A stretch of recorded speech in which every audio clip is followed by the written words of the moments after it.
अरे मोनू राहुल सोनू, अरे हमार माल के फराक कौन जरा है पटाखा से। अरे किसका दिल खराब हो गया है रे, मेरी माल को नए लहंगा जला दिया पटाखा से। गाँव के 4-5 लड़का पे शक हो रहा है, किसी को नहीं छोड़ेंगे, किसी को नहीं छोड़ेंगे, किसी को नहीं छोड़ेंगे।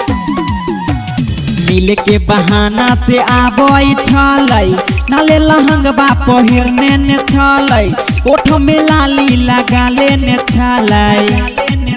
लेकिन दीपका छौरा पराका से हमर माल के लहंगा जरा देलकै। रजुआ छौरा पराका से हमर माल के लहंगा जरा देलकै। नए लहंगवा जरा देलकै, छौरा नए लहंगवा जरा देलकै। बिकिया छौरा पराका से हमर माल के लहंगा जरा देलकै। चंदनमा छौरा पराका से हमर माल के लहंगा जरा देलकै। चंदनमा छौरा पराका से हमर माल के लहंगा जरा देलकै।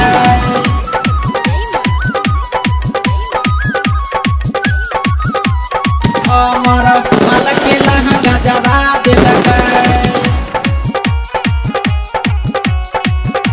चंदनमा छौरा पराका से हमर माल के लहंगा जरा देलकै।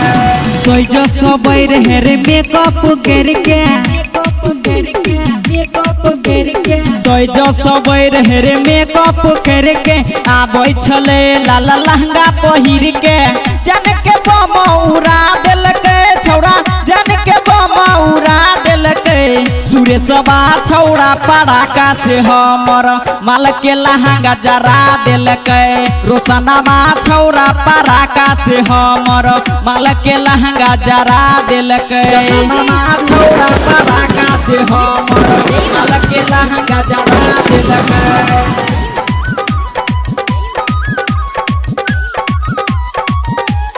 हमर माल के लहंगा जरा देलकै। चंदनमा छौरा पराका से हमर माल के लहंगा जरा देलकै। छोड़बै ने हम जे छौरा लहंगा जरलकै, लहंगा जरलकै। छोड़बै ने हम जे छौरा लहंगा जरलकै। मिथिलेश प्यारा के मुंड सन केलकै। जन के बम उड़ा देलकै छौरा, जन के बम उड़ा देलकै। परवीनवा छौरा पराका से हमर माल के लहंगा जरा देलकै। राकेशवा छौरा पराका से हमर माल के लहंगा जरा देलकै।